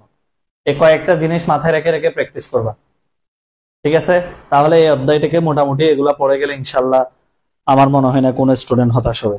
নেস্টেড লিস্ট মানে ওই যে এতদিন পরে কেউ কি আমাদের স্টুডেন্ট না পড়না রাখাইন, আমাদের ICT assistant nested list search করো, ইউটিউবে চলে যাও, ইউটিউবে গিয়ে আইসিটি অ্যাসিস্ট্যান্ট নেস্টেড লিস্ট এভাবে সার্চ করবা, নেস্টেড লিস্ট, এই ক্লাসটা করবা, লিস্টের ক্লাস। যারা দুর্বলতা আছে হয়ে যাবে, ক্লিয়ার হয়ে যাবে এটা করলে। আইসিটি অ্যাসিস্ট্যান্ট নেস্টেড লিস্ট এটা করলে হয়ে যাবে। HTML থেকে দুইটাও আসতে পারে, একটাও আসতে পারে, ভাগ্য ভালো থাকলে কিছু কিছু বোর্ডে দুইটা দিবে, কিছু কিছু বোর্ডে একটা দিবে, ঠিক আছে? HTML থেকে আবারও বলতেছি, কপাল ভালো থাকলে দুইটা, আর কপাল একটু কম ভালো থাকলে একটা, এটা খেয়াল রাখিও। তবে কয়েকটা বোর্ডে দুইটা পাবা, কয়েকটা বোর্ডে দুইটা কমন পাবে HTML থেকে, ক্লিয়ার? ওকে, তাহলে কোন ক্লাস খুঁজে না পাইলে এভাবে লিখবে আইসিটি অ্যাসিস্ট্যান্ট নেস্টেড লিস্ট। এবার প্রোগ্রামিং এ আসেন। প্রোগ্রামিং এ তিনটে সংখ্যা থেকে বড় সংখ্যা নির্ণয়, ছোট সংখ্যা নির্ণয় অত্যন্ত গুরুত্বপূর্ণ। আবারও বলতেছি, প্রত্যেকবারের মতো লিভ ইয়ার, জোড় বিজোড় নির্ণয়। কি কি বললাম? তিনটি সংখ্যা থেকে বড় সংখ্যা, ছোট সংখ্যা, লিভ ইয়ার, জোড় বিজোড় নির্ণয়, ত্রিভুজের ক্ষেত্রফল, বৃত্তের ক্ষেত্রফল, ফারেনহাইট থেকে সেলসিয়াস, সেলসিয়াস থেকে ফারেনহাইট। কি বলেছি আবার বলো? গড়, গড় এগুলো আসবে না, তারপরও ত্রিভুজের ক্ষেত্রফল গুলো আসতে পারে, ওই যে বিষমবাহু ত্রিভুজের ক্ষেত্রফল, ঠিক আছে? সেলসিয়াস থেকে ফারেনহাইট, ফারেনহাইট থেকে সেলসিয়াস, প্রোগ্রামিং এ। এরপরে পড়বা হচ্ছে কোনটা স্যার? এরপরে কোনটা পড়বা? সেলসিয়াস থেকে ফারেনহাইট, বৃত্তের ক্ষেত্রফল। এগুলা পারলে এনাফ, এর বাইরে আসার সম্ভাবনা নাই, সমীকরণ ভিত্তিক। এবার ইফ এলস থেকে তিনটি সংখ্যা থেকে বড় সংখ্যা নির্ণয়, ছোট সংখ্যা নির্ণয়, বড় সংখ্যা, ছোট সংখ্যা, ঠিক আছে? তারপর হচ্ছে এরপরে কি পড়াবো, কি পড়াইছি? লিভ ইয়ার আর বিভাজ্য, জোড় বিজোড় আর বিভাজ্য, মনে আছে? এগুলা তো মাথায় সেট করে দিছি, ফ্রি ক্লাসও নিছি, পুরা প্রোগ্রামিং ফ্রিতে পড়াই দিছি, আইসিটি অ্যাসিস্ট্যান্টে গেলেই পাবা এগুলা। জোড় বিজোড় বিভাজ্য, আল্লাহর ওয়াস্তে কঠিন কিছু শিখবা না। যারা কাবিল, স্যার এই স্যারে বলছে প্রাইম নাম্বার এই সে আসবে, আসলে আসুক না, অসুবিধা কি? প্রশ্ন কয়টা? প্রশ্ন কয়টা? 8টা। 8টা থেকে কয়টা আনসার করতে হবে? 5টা। একটা কঠিন আসুক, আমার কোনো দরকার নেই। 8টা কঠিনের মধ্যে 8টা থেকে একটা কঠিন আসুক। আমি দেখো ক্যাপশন কি দিচ্ছি, 90% কমন, একটা কমন না আসুক, আমি 7টা থেকে 5টা আনসার করবো। একটা কঠিন শিখতে গিয়া পুরো প্রিপারেশন খারাপ করিও না, পড়ার লোভ সামলাইতে হবে। এমন 5টা প্রশ্ন আসবে যেগুলা তুমি চোখ বন্ধ করে অ্যান্সার করতে পারবে, মানে চোখ খোলা রেখে অ্যান্সার করবে আর কি, ঠিক আছে? চোখ বন্ধ করে আবার অ্যান্সার করিও না, আল্লাহর রাস্তা মান সম্মান ডুবাইবা। ওকে, এর দ্বারা কি এখনো বলছি, দ্বারা থেকে তো প্রশ্ন আসবেই। এখন কথা হচ্ছে এইগুলা থেকে একটা আসতে পারে, এইগুলা থেকে কয়টা আসতে পারে, মানে এই সাইড থেকে। আর একটা ওই যে রেজাল্ট কার্ড একটা আসে না, রেজাল্ট,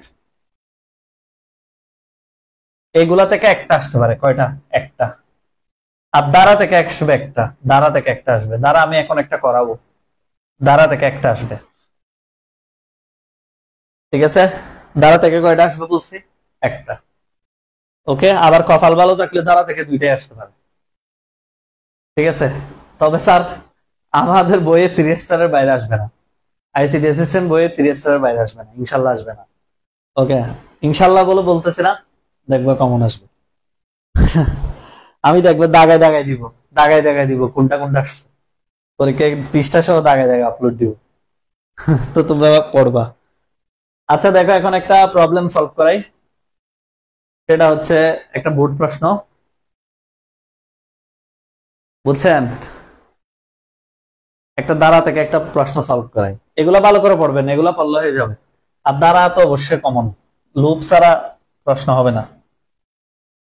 আর বেশি কঠিন শেখার দরকার নাই, রিপিট। কঠিন প্রশ্ন একটা হলে হতে পারে, নাও হতে পারে। একটা এটা শিখতে গিয়া পুরো প্রিপারেশন খারাপ করার কোনো মানে হয় না, বুঝছেন? একটা এটা শিখতে গিয়া পুরো প্রিপারেশন খারাপ করবে না। আর শোনো, আইসিটি প্রশ্ন মনে রাখবে সহজ হয় অলওয়েজ। কেন সহজ হয় জানো? এখানে সব ডিপার্টমেন্ট আছে, সায়েন্স, আর্টস, কমার্স, মাদ্রাসা। মাদ্রাসা তো তোমাদের সাথে না, সায়েন্স, আর্টস, কমার্স। তো প্রত্যেকটা দুর্বল স্টুডেন্টের কথা ভেবেও আইসিটি প্রশ্ন করা হয়। এটা যে সায়েন্সের প্রশ্ন আন্দাজে নেচার দিয়ে দিবে, ফিজিক্সে, কেমিস্ট্রিতে। তো সুতরাং এত ভয় পাওয়ার কিছু নেই। ওকে, আর আইসিটি স্টুডেন্টের ভয় পাওয়ার তো প্রশ্ন ওঠে না। আচ্ছা শুনেন, এই প্রশ্নটা পারবেন? দেখি এটা পারেন কিনা। এই প্রশ্নটা অত্যন্ত গুরুত্বপূর্ণ, আবারও বলতেছি, এটার ফ্লো চার্টটা বেশি গুরুত্বপূর্ণ। এটা কেন জানি মনে হচ্ছে কোনো একটা বোর্ডে লাগাই দিবে। ঠিক আছে, কিরে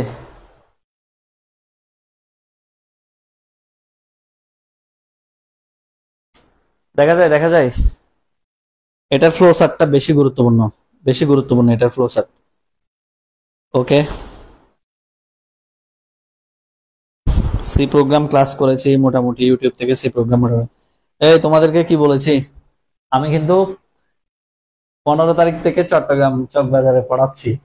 তোমাদের ভাই, ব্রাদার, বোন অনেকে তো চেনে না আমাকে, অফলাইনে চিনে চেনে না। তোমাদের চিটাং ভাই, ব্রাদার, বোন টোন থাকলে, রিলেটিভ থাকলে পাঠাই দিও। 15 তারিখ থেকে প্রথম থেকে ব্যাচ শুরু করলে ভালো করবে। আর হচ্ছে অনলাইনে 27 তারিখ থেকে ভর্তি করে দিও, অনেক ভালো করবে। তোমাদের মতো কষ্ট হবে না, মানে লাস্ট মুহূর্তে এসে কষ্ট কম করবে আর কি। যেমন এখানে কতগুলো ছেলে মেয়ে আছে যারা রেগুলার ক্লাস করতো, এরা 90-এর উপরে পাবে। আমি নাম ধরে ধরে বলে দিতে পারবো, আজকে পরীক্ষা না দেওয়ার আগে বলে দিতে পারবো। এখানে যারা ক্লাস করতেছে এখান থেকে কয়েকজন 90-এর উপরে পাবে, 95-এর উপরে পাবে।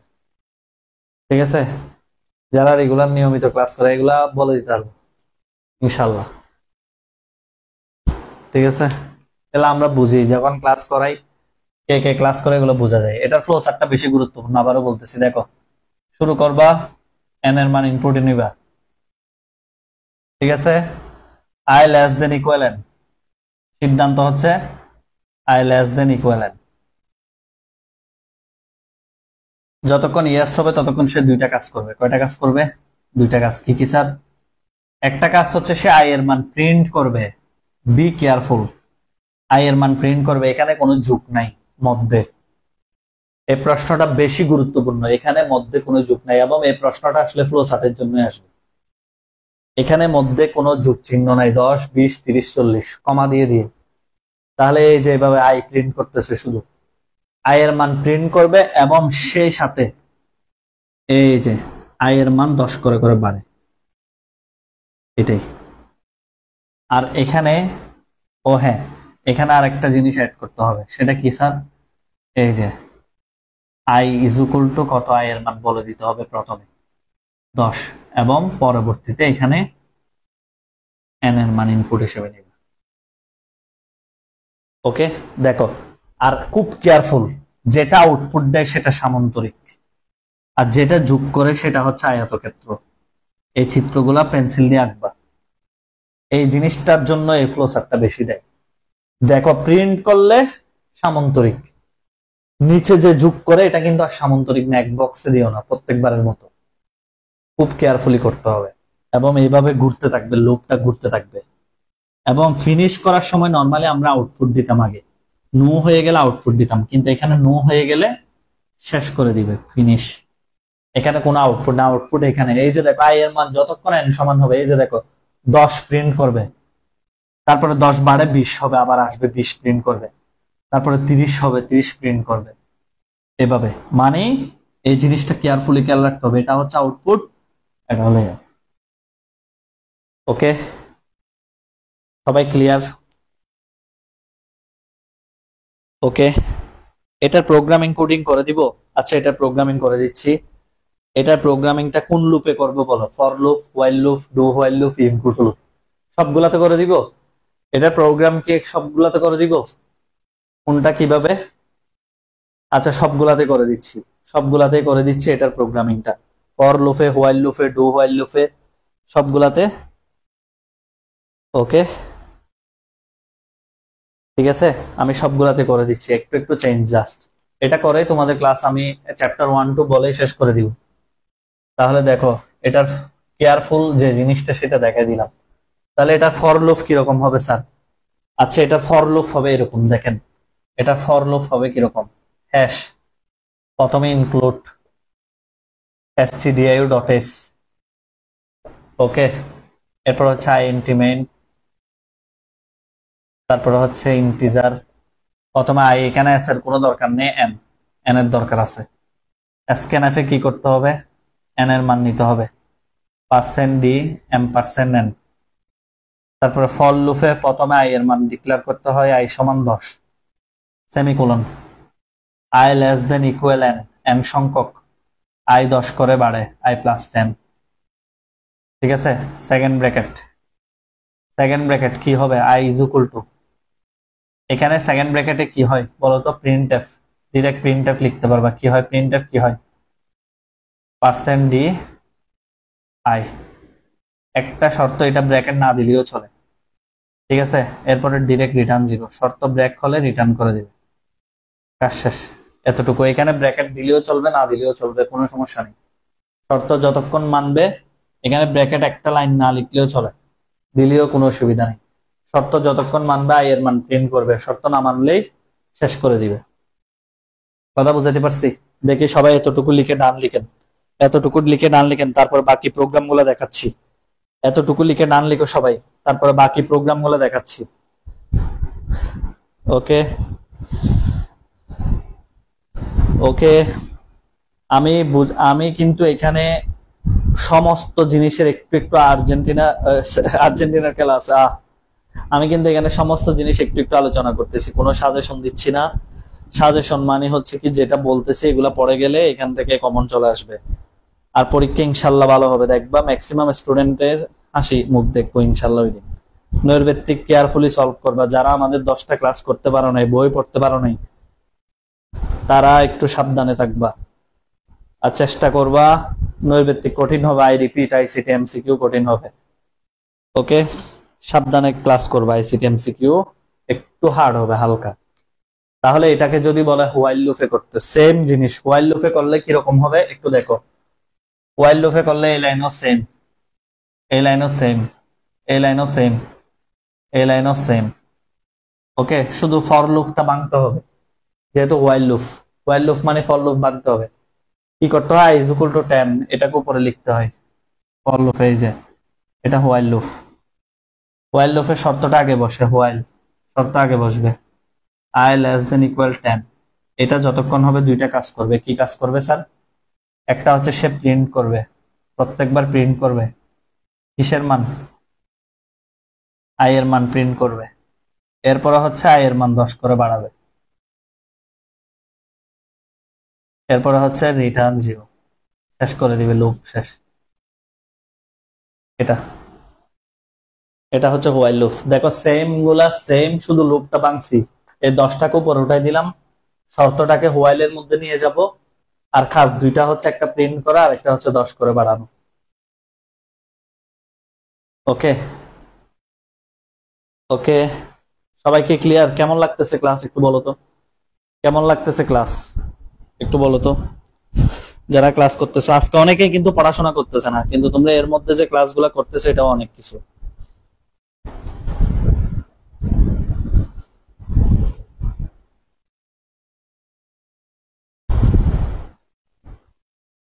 সবাই ক্লিয়ার কিনা?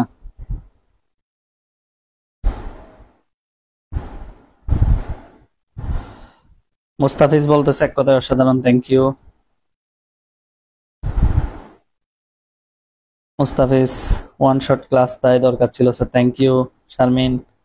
তবে তোমরা পরীক্ষার আগের দিন নিজের মতো প্রিপারেশন নিবা, বিভিন্ন গ্রুপে ঘুরে ক্লাস করবা না, কারণ আইসিটি শুধু ক্লাস দেখলে হয় না, আইসিটি নিজের একটু পড়তে হবে নিজের মাথায়। এগুলো আগে থেকে বলে রাখতেছি, যাতে পরীক্ষার আগের দিনটা সম্পূর্ণ নিজের করে প্রিপারেশন নিতে পারো।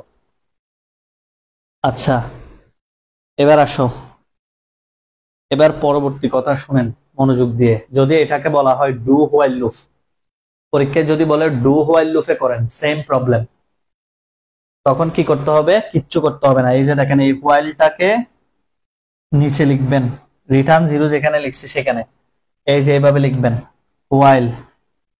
দেখেন আমি লিখতেছি কোথায়, while i less than equal n।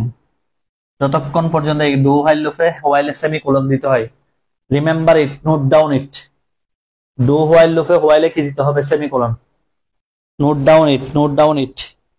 Do while লুপে হোয়াইলে কি দিতে হবে? এখানে সেমিকোলন দিতে হবে। তারপর এখানে ডু, এই যে ডু মানে এই দুইটা কাজ করো, এরপর রিটার্ন 0, শেষ। এতটুকুই ডু হোয়াইল লুপ হচ্ছে, এতটুকু। সেম থাকবে, প্রথম লাইন সেম, দ্বিতীয় লাইন সেম, তৃতীয় চতুর্থ সব সেম সেম।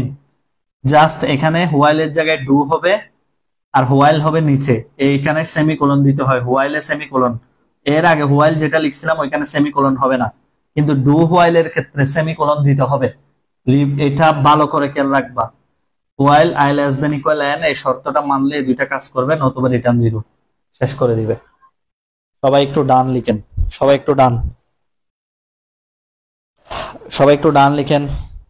হাফ হেডার থেকে ফুল হেডার থেকে দুইটা প্রশ্ন থাকবে, কিছু কিছু বোর্ডে থাকবে, কিছু কিছু বোর্ডে থাকবে না। হাফ হেডার থেকে ফুল হেডার একটা প্রশ্ন থাকবে বলতেছে একজনে, কিছু কিছু বোর্ডে আসবে, প্রত্যেক বোর্ডে আসবে না, আবারও বলতেছি। ওকে, আচ্ছা, থ্যাংক ইউ। এবার আসেন পরবর্তীতে, পরবর্তীতে আসেন। আচ্ছা, এরপরের লাইন, পরের লাইন আসেন। পরের লাইন কি sir? If go to loop. যদি পরীক্ষায় লিখে থাকি ইফ গো টু লুপ, তাহলে কোথায় চেঞ্জ হবে? কোথাও চেঞ্জ হবে না, একটু করে তাকাও। শুধুমাত্র হোয়াইলের জায়গায় ইফ হবে, ইফ। হোয়াইলের জায়গায় কি হবে? ইফ। এখানে ইফ হবে, এটা মুছে দিবা। ইফ যদি এত শর্ত হয় গো টু লেভেল, এই যে গো টু লেভেল, এই যে একটা শর্ত দিবে লেভেল, এখানে একটা লেভেল লিখবে, লেভেল দিয়ে সেমি কোলন দিলে হবে, কোলন। এই যে গো টু লেভেল মানে এই শর্তটা মানলে লেভেল নামক অংশ আসবে। তো এগুলো আসলে তেমন কোনো কিছু না, তিনটা লুপই সেম, চারটা লুপই সেম। দেখো কোথায় কি পার্থক্য করতেছি, সামান্য সামান্য পার্থক্য। Return 0, go to level, return 0, শেষ। এই শর্তটা মানলে গো টু লেভেল। চারটা লুপি সেম, চারটা লুপি সেম, আর কিচ্ছু না, এখানে আর তেমন কোনো পার্থক্য নেই।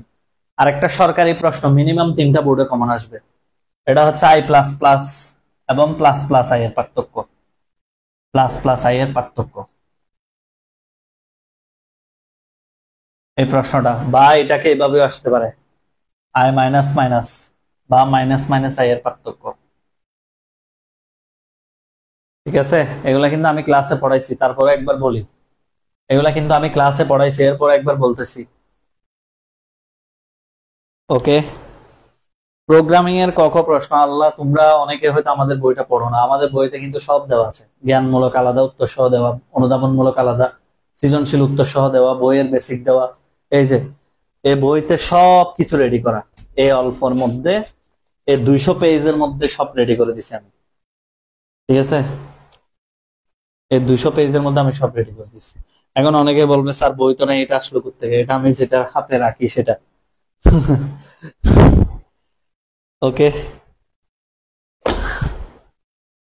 উত্তর সহ সৃজনশীল সহ শব্দ আছে। আচ্ছা, I plus plus plus plus এর পার্থক্য এটা কি জানেন তো নাকি? এটাকে বলা হয় পোস্ট ফিক্স, আর এটাকে বলা হয় প্রেফিক্স। পোস্ট ফিক্স মানে কি? দুইটার সাথে এক যোগ করা, আই এর মান যদি 9 হয়, এটা মানেও হচ্ছে 10, এটা মানেও হচ্ছে 10, মানে আই প্লাস প্লাস মানেও 10, প্লাস প্লাস আই মানেও 10। তো স্যার পার্থক্য কোথায়? পার্থক্য মনে আছে তো, সবাই পড়াইছিলাম যে এটা প্রিন্টএফটা কি রিটার্ন 0 এর উপরে দিলে হবে না? না না, কেন হবে? হেই, প্রিন্টএফ কেন রিটার্ন 0? এই প্রোগ্রামের মধ্যে রিটার্ন 0 এর উপরে দিলে হবে না, এটা যুগের প্রোগ্রাম না। এটা আগে প্রিন্ট করবে, তারপরে যোগ হবে। আল্লাহর রাস্তে এই কাজ করিয়েন না, প্রোগ্রামিং বুঝেন আগে। ঠিক আছে, প্রোগ্রামিং আগে বুঝো। এটা 10,20, এটা হচ্ছে যুগ না, যুগ হলে প্রোগ্রামিং রিটার্ন 0 আগে প্রিন্টএফ দিছে এতদিন, এটা অন্য প্রোগ্রাম, এই কাজ ভুলেও করিও না। প্লাস প্লাস আই এবং আই প্লাস প্লাস এর পার্থক্য কি? তাহলে আই প্লাস প্লাস মানেও হচ্ছে কি 10, প্লাস প্লাস আই মানেও 10। তো পার্থক্যটা মধ্যে, মনে করো আমি যদি আই এর মান 9 দিই, জে ইজ ইকুয়াল টু লিখি আই প্লাস প্লাস, এখানে জে এর মান হবে 9, আর আমি যদি আই ইজ ইকুয়াল টু 9 দিই, জে সমান লিখি প্লাস প্লাস আই, তার মানে এখানে জে এর মান হবে 10। এটার মানে হলো আগে যোগ হবে, আগে এক যোগ হয়ে যাবে।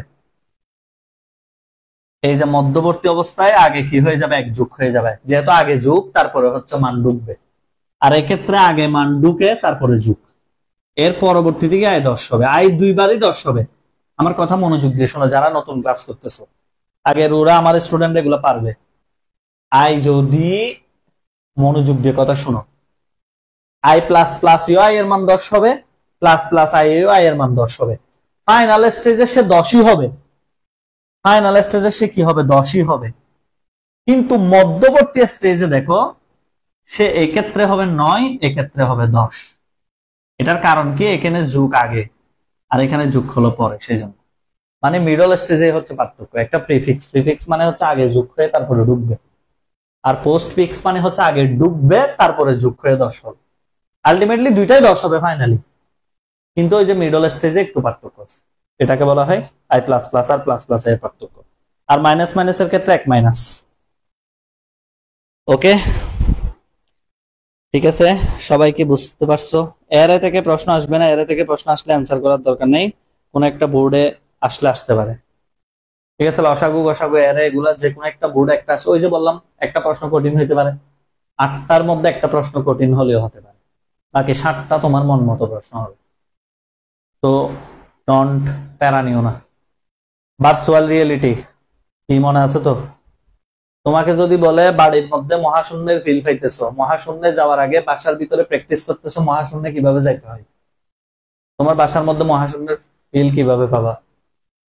বাস্তব নয়, বাস্তবের মতো পরিবেশ সৃষ্টি করে ভার্চুয়াল রিয়েলিটি দিয়ে। গেম খেলো, গেমের মধ্যে যে ফিল পাও বাস্তবের মতো, এগুলো কি ভার্চুয়াল রিয়েলিটি।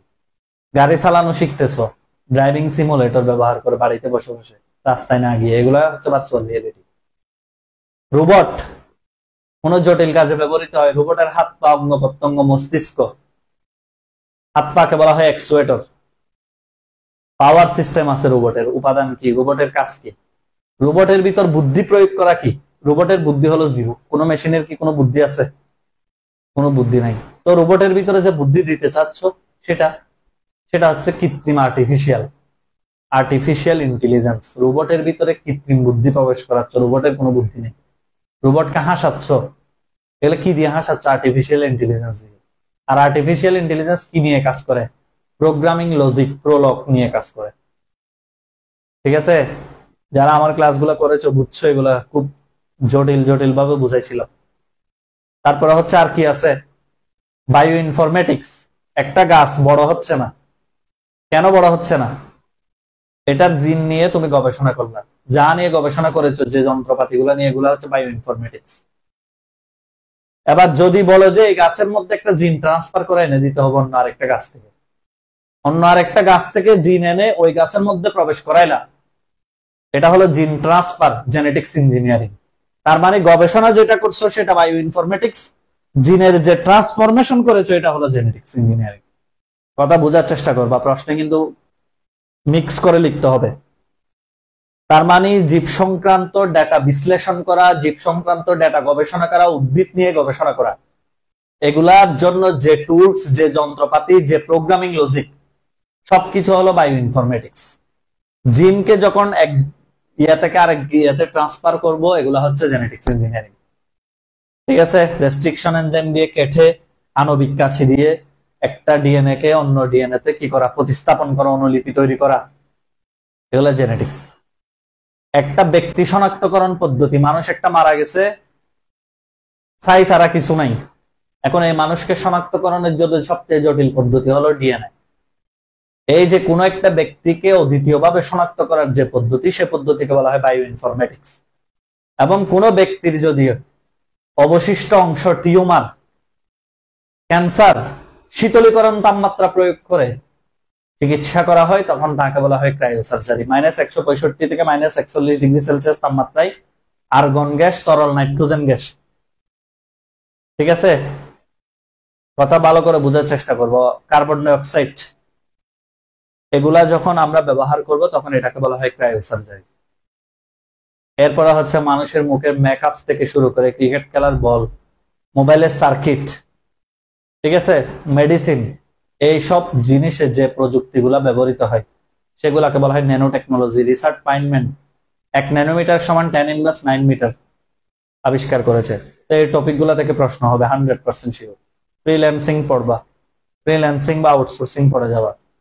ওকে, বাসায় নতুবা গুগলে সার্চ দিয়ে নতুবা আইসিটি অ্যাসিস্ট্যান্ট বই থেকে পড়ে ফেলবা। ওকে, এরপর হচ্ছে সংজ্ঞা আছে কিছু, ভাইরাসের পূর্ণরূপ, ভাইটাল ইনফরমেশন রিসোর্সেস অ্যান্ডারসিস। প্লেজিয়ারিজম কাকে বলে?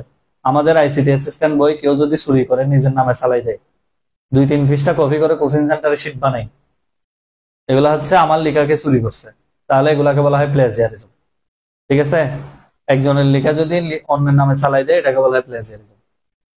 এরপরে হচ্ছে আর কি আছে, চ্যাপ্টার 2, এক ডিভাইস থেকে অন্য ডিভাইসের ডেটা 3টা ধাপে কি হয়, ট্রান্সমিটার হয়। একটা হচ্ছে narrow band, voice band, broadband. 45 থেকে 300 বিপিএস হলে ন্যারো ব্যান্ড, আর 9600 বিপিএস হলে ভয়েস ব্যান্ড, 1 এমবিপিএস এর উপরে হলে ব্রডব্যান্ড। এগুলাকে ব্যান্ড দ্বৈত বলা হয়। ডাটা ট্রান্সমিশন মোড আছে, simplex, half duplex, full duplex, unicast, broadcast, multicast. এগুলা পড়তে হবে খুব ভালো করে। তারপরে আছে হচ্ছে বিট সিঙ্ক্রোনাইজেশন, এসিঙ্ক্রোনাস, সিঙ্ক্রোনাস। যে ডাটা ট্রান্সমিশনে character by character data transmit হয় তাকে বলবে এসিঙ্ক্রোনাস, আর ব্লক বাই ব্লক হলে সিঙ্ক্রোনাস। ঠিক আছে, এরপরে সবচেয়ে গুরুত্বপূর্ণ হচ্ছে অপটিক্যাল ফাইবার। 3টা কেবল আছে, একটা কোএক্সিয়াল, একটা টুইস্টেড পেয়ার কেবল, আর একটা হচ্ছে অপটিক্যাল ফাইবার। অপটিক্যাল ফাইবারটা রিটেনে সৃজনশীল আসার মতো, আর কোএক্সিয়াল আর টুইস্টেড থেকে নৈর্ভিত্তিক আসতে পারে।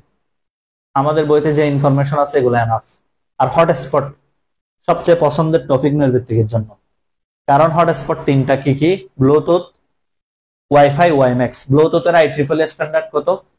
IEEE 802.15, আর ওয়াইফাই IEEE 802.11, আর ওয়াইম্যাক্স IEEE 802.16। মনে রাখতে হবে, ব্লুটুথ 15, ওয়াইম্যাক্স 16, ওয়াইফাই 11।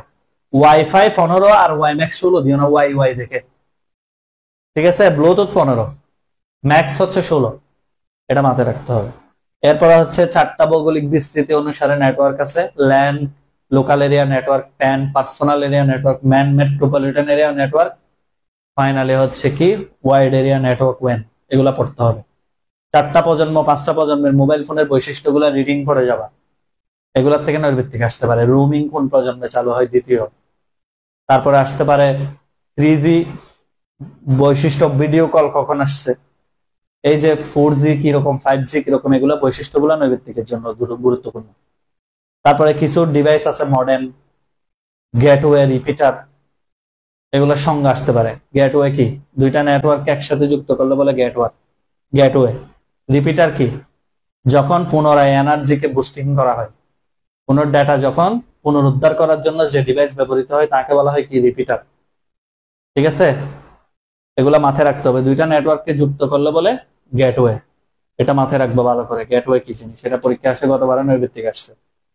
তারপরে ফাইনালি হচ্ছে টোপোলজি। টোপোলজি 6টা, বাস, তারপরে কি, বাস, স্টার, ম্যাশ গুরুত্বপূর্ণ। ম্যাশের তার নির্ণয়ের সূত্র অত্যন্ত ইম্পর্টেন্ট। ম্যাশের তার নির্ণয়ের সূত্র কোনো না কোনো বোর্ডে আসবে, আমি বলে দিলাম। বোর্ড প্রশ্ন খুলবা, স্যারের কথা মনে পড়বে।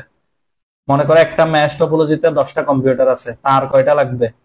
তার হচ্ছে 10 গুণ 10 - 1 ডিভাইডেড বাই 2, তার মানে 9.90, 45টি তার লাগবে। ঠিক আছে, এটা আসতে পারে। সূত্র কি, n × n - 1 ডিভাইডেড বাই 2। ওকে, কোন টোপোলজি সবচেয়ে বেশি সুবিধাজনক? ম্যাশ টোপোলজি সুবিধাজনক। এখন তোমার কথা হলো, স্যার আমি যদি বলি বাস টোপোলজি সবচেয়ে সুবিধাজনক, এখন তুমি যদি ব্যাখ্যা করো যে ম্যাশ টোপোলজি সুবিধাজনক, অসুবিধা নেই, তুমি তোমার ব্যাখ্যার সপক্ষে যুক্তি দিতে পারবা, কোনো প্রবলেম নাই। তখন তুমি কি করবা, তুমি যেটা বলবা সুবিধাজনক সেটা সুবিধাগুলা লিখবা, আর যেটা অসুবিধাজনক সেটার অসুবিধাগুলা লিখবা। তবে সব সময় বাসকে এগিয়ে রাখবা, বাস হচ্ছে সবচেয়ে সুবিধাজনক টোপোলজি। ঠিক আছে, বাস, ট্রিটাও হচ্ছে মোটামুটি কি একটা প্রতিষ্ঠানের জন্য সবচেয়ে বেশি ব্যবহৃত হয়, এগুলা এগিয়ে রাখবা অলওয়েজ। এগুলো হচ্ছে সহজ টোপোলজি, সহজলভ্য, সহজে কানেক্টেড করা যায়, ডেটা লস হয় না। ঠিক আছে, আর সর্বশেষ হচ্ছে ক্লাউড কম্পিউটিং, মানে কোন একটা জায়গা থেকে আমরা যদি অনলাইনে ভার্চুয়ালি কোনো কিছু স্টোর করে রাখি, ঠিক আছে, তাহলে এটাকে বলে ক্লাউড কম্পিউটিং। নিয়ে আমার একটা সুন্দর ভিডিও আছে, আমি বলেছিলাম বারবার, আইসিটি অ্যাসিস্ট্যান্ট ক্লাউড কম্পিউটিং লিখে সার্চ করলে 10 মিনিট কেউ যদি শুয়ে শুয়ে রাতে ঘুমানোর সময়ও দেখো, পুরা কনসেপ্ট ক্লিয়ার হয়ে যাবে। কি লিখবা? এই যে আইসিটি অ্যাসিস্ট্যান্ট লিখা আছে, ইউটিউবে গিয়ে আরেকটা লিখবা কি, ক্লাউড কম্পিউটিং। রাতে ঘুমানোর সময় 5 মিনিট 10 মিনিট দেখলে হয়ে যাবে, সমস্ত প্রশ্ন লিখে আসতে পারবে। তাহলে এ হলো চ্যাপ্টার 2। তো ফাইনালি আসলে আমি জানি না কতটুকু উপকার করতে পারলাম। অফিসের জন্য অবশ্যই ট্রি টপোলজি। আমি জানি না কতটুকু উপকার করতে পারলাম। আসলে টিচার্স হিসেবে এইচএসসি 24 ব্যাচ খুব ভালো। আমি বলি তোমাদের কোনোদিন কোনো স্টুডেন্ট আমার সাথে কখনো অনলাইনে কোনোদিন আজ পর্যন্ত আমি কখনো কোনো কাউকে খারাপ কমেন্ট করতে দেখি না। অনেক স্টুডেন্ট আমার 24 ব্যাচের, সত্যি কথা প্রায় খুব 3,000-3,000-এর উপরে হবে পেইড বেস আর কি। তো অনেক base, 10 paid base, 10, 11, 12, 13, 14, 15 ASCII base, revision base, final base, সব বেস স্টুডেন্ট। তো যাই হোক, অনেক দিন ধরে তোমাদেরকে পড়াইলাম। হয়তো ভাগ্যক্রমে 8 তারিখ বিসিএস এর ভাইভা পড়াতে ক্লাস নিতে পারবো না, তবে এইটুকু শিওর দিতে পারবো আইসিটি অ্যাসিস্ট্যান্ট আসলে আমাদেরকে অনেকে চিনে না। কারণ আমাদের এখানে হচ্ছে একটা সাবজেক্ট, তো একটা সাবজেক্টের কারণে আমরা রিস্ক কম পাইছি। আর হচ্ছে আমার একটা পেজ হ্যাক হওয়াতে, এর আগে তোমরা জানো 35,000-এর আরেকটা পেজ আছে, এটা আমার পেজ ছিল, ওটা হ্যাক হয়ে যাওয়াতে আমরা অনেক স্টুডেন্টের কাছে কি হয়ে গেছি, মানে সরে গেছে। তো যাই হোক, ছাত্রছাত্রীরা মানে হচ্ছে স্যারের দুর্বলতা। সত্যি এটা অনলাইনে হোক অফলাইনে হোক, এখানে অনলাইনের অনেক স্টুডেন্টকে আমি চিনি যারা নিয়মিত ক্লাস করতো, যাদের সাথে আমার কথা হতো। তো তো আশা করি সবাই ভালো মানুষ হোক। একজন ভালো মানুষের খুব দরকার দেশে, যে পজিশনে যাও এটা আসলে খুব দরকার। আর ভালো মতো পরীক্ষা দাও, আর এইচএসসি তো কেবল শুরু। আর স্যারদের সম্মান করবা। একটা কথা মনে রাখবা, টিচার এটা অনলাইনে হোক অফলাইনে হোক, টিচারকে যদি সম্মান করো আল্লাহ তোমাকে সম্মান দিবে। আমি সবসময় একটা কথা বলি, আমি আমার স্কুল জীবনের শিক্ষকদের খুব বেশি সম্মান করতাম, এটার কারণে আল্লাহ আমাকে সম্মানিত করেছেন। ঠিক আছে? তো তোমাদেরকে এটাই বলবো যে শিক্ষকদের সম্মান করবা, ছোট ভাই বোনদেরও বলবা টিচারদের সম্মানিত করতে। কারণ এই মনটা অনেক আমাদের, আসলে আমরা যে পরিশ্রম করি এটা নিয়ে টাকা পয়সার চেয়ে পরিশ্রমটা অনেক বেশি কিছু। যেমন আমি আজকে বলতে পারতাম যে আমার 24 ব্যাচের তো ইনকাম করা শেষ, আমার কোনো ওদের ভর্তিও লাগবে না। কেন লাগবে? কারণ ওদেরকে কি আমি অ্যাডমিশনে পড়াবো না, আমার এইসবের দরকার নেই, আমি আজকে কেন ক্লাস নিব। কিন্তু এরপর মন মানতেছিল না যে অন্তত আমি বলতেছি স্টুডেন্ট গুলাকে এতদিন পড়াইলাম, একটু হলেও বুঝাই দিই জিনিসগুলো। আসলে আমি তো সেই কারণে, তো যাই হোক, আর কৃতজ্ঞতা রাখবা স্যারদের প্রতি। আর আইসিটি অ্যাসিস্ট্যান্টকে সবাইকে সাজেস্ট করবা, যেহেতু আমরা আসলে একটু আনলাকি, পেজ একটা হ্যাক হওয়াতে অনেকের কাছ থেকে সরে গেছি দূরে। আর আমি বিসিএস এর প্রিপারেশন নিয়ে, তোমরা জানো আমি 41তম বিসিএস এ কিন্তু জয়েন করছি। তারপরও আমি আর একটু বেটারে যাওয়ার জন্য আবার ভাইবা দিচ্ছি 44-এর। তো এরপরও ট্রাই করবা যে আমি পড়াশোনার পাশাপাশি এটা ধরে রাখলাম, তোমরা চেষ্টা